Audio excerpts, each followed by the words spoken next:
देखिए, एक महिला सांसद से भाजपा इतनी डर गई कि ये फैसला ले लिया कि उसकी सदस्यता रद्द कर दे। 400 पन्नों की रिपोर्ट थी, 400 पन्नों की। आज जब लोकसभा में इसको रखा गया तो अधीर रंजन चौधरी जी ने 400 पन्नों की रिपोर्ट को पढ़ने के लिए समय मांगा। समय नहीं दिया गया 400 पन्नों की रिपोर्ट को पढ़ने के लिए विपक्ष को। जो पहले से फैसला तय था वो आपने सुना दिया।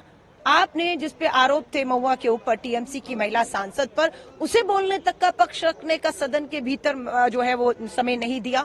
ये महिला विरोधी है, ये डरी हुई सरकार है। डर एक ही है कि राहुल गांधी जी की भी सदस्यता इससे पहले गई। क्यों गई? क्योंकि राहुल गांधी जी भी लगातार अडानी की शेल कंपनियों में 20,000 करोड़ किसका है सवाल पूछते रहे। जवाब नहीं मिला कि प्रधानमंत्री जी अडानी से आपका रिश्ता क्या कहलाता है, सदस्यता गई। यही काम अब आप महुआ के साथ हो रहा है, क्योंकि महुआ भी लगातार संसद में आप देखेंगे खड़ी होकर अडानी की शेल कंपनियों में जो पैसा है किसका है पूछती रही। और बहाने आप कुछ भी बनाइए, सच्चाई ये है कि आप डर गए हैं, आपके पास कोई जवाब नहीं है। और आज गर्व की बात यह है कि जब महुआ मोइत्रा जी की सदस्यता रद्द की जा रही थी, इतनी डरी हुई सरकार की विप जारी करना पड़ा कि पूरे सांसदों को बुलाकर की पूरी ताकत लगा दीजिएगा कि इसकी सदस्यता ना बच पाए। और वहीं श्रीमती सोनिया गांधी जी ताकत बनकर पूरे इंडिया, हमारा जो अलायंस के सदस्य हैं उनके साथ ताकत बनकर एक महिला के साथ, एक महिला की जो प्रतीक है, जो आवाज वहां गूंज रही थी, उस प्रतीक के पीछे ताकत बनकर खड़े दिखे हैं। अब ये लड़ाई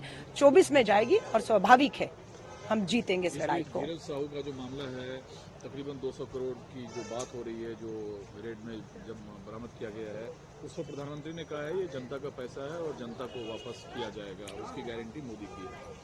मोदी जी की गारंटी अजीत पवार के टाइम ट्वीट नहीं किया था प्रधानमंत्री जी ने। अजीत पवार पर बाकायदा ऑन रिकॉर्ड कहा था कि 70,000 करोड़ का भ्रष्टाचार अजीत पवार ने किया है। ईडी में मामला चल रहा है, ईडी सुनवाई कर रही थी, लगातार जेल भी वो भेजे गए। लेकिन क्या हुआ मोदी जी? आपने उनके सारे ईडी के मामले खत्म किए, उन्हें भाजपा में शामिल ही नहीं किया।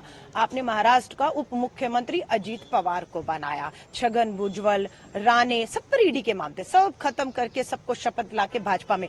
तो प्रधानमंत्री जी, आपकी कथनी और करनी में अंतर है। ये जो लड़ाई है अब जनता के बीच में 2024 की लड़ी जाएगी और इंडिया समूह इसे पूर्ण बहुमत के साथ जीतेगा। देखिए, कहीं ना कहीं ये अलोकतांत्रिक लगता है, क्योंकि जितनी जल्दबाजी में ये सब कुछ किया गया, उन्हें अपनी बात रखने का प्रॉपर मौका ही नहीं दिया गया।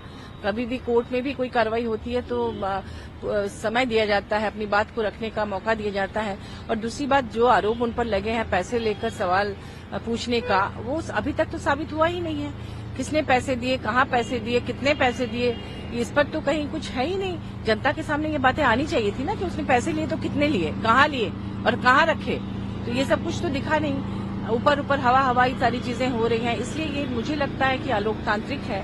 हम सभी दुखी हैं और कहीं ना कहीं ये एक तरह से सदन के अंदर जो आवाज उठाने वाले जो हमारे सांसद भाई और बहन लोग हैं, उनकी आवाज को चुप कराने की कोशिश लगती है। क्योंकि राज्यसभा में भी ऐसा ही हुआ, जो लोग मुखर होकर बोलते थे उनके खिलाफ इस तरह से कई तरह की बातें हुई, साजिशें हुई। और यहाँ अब इनके साथ भी ऐसा ही हुआ। लेकिन आप देखिए, अभी कई महीनों के बाद चुनाव आ रहा है और हमें पूरी उम्मीद है कि वो डबल वोट से जीत कर आएंगी और मुखर होकर अपनी आवाज़ रखेंगी, आवाज़ को बुलंद रखेंगी। हम सबकी शुभकामनाएं हैं उनके साथ। आवाज़ को यहाँ लोकतांत्रिक एक देश में इस तरह से बंद नहीं किया जा सकता है। आप लोग इन जितने भी लोग हैं, सांसद हैं, सब उनके साथ आज खड़े हैं? हाँ, बिल्कुल, सब लोग खड़े हैं। ममता दी ने भी पूरा साथ दिया, आप जान ही रहे हैं। और हम सबको ऐसा लग रहा है कि ऐसे करके एक एक करके जो भी मुखर लोग हैं उनके खिलाफ कुछ ना कुछ कार्रवाई हो रही है, बहुत त्वरित कार्रवाई हो रही है।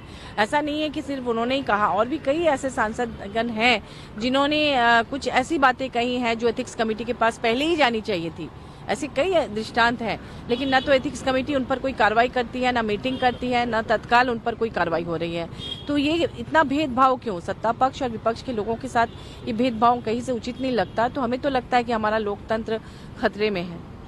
जी, धन्यवाद। तरीके से झारखंड के सांसद हैं, कांग्रेस पार्टी के सांसद हैं, उनके तकरीबन 200 करोड़ रुपए मिला है और आप झारखंड प्रदेश से ही आती हैं। सवाल उठ रहा है, प्रधानमंत्री ने भी ट्वीट किया है, क्या कहें? देखिए, किसी का क्या व्यक्तिगत मामला है इससे हमें कोई मतलब नहीं है। पार्टी लेवल पर तो उनसे ऐसा कोई हम लोग का व्यक्तिगत संबंध है नहीं, और कौन क्या कर रहा है, कहाँ कर रहा है, कब से कर रहा है, क्योंकि वो दिल्ली में भी रहते हैं, वहाँ भी रहते हैं और बहुत पहले से राज्यसभा में है, बहुत पहले से है। तो इस पर हम लोग कुछ नहीं कह सकते हैं। किसी के व्यक्तिगत जीवन में हम लोग ताक झांक नहीं करते हैं। पॉलिटिकल लाइफ है तो वो अलग बात है।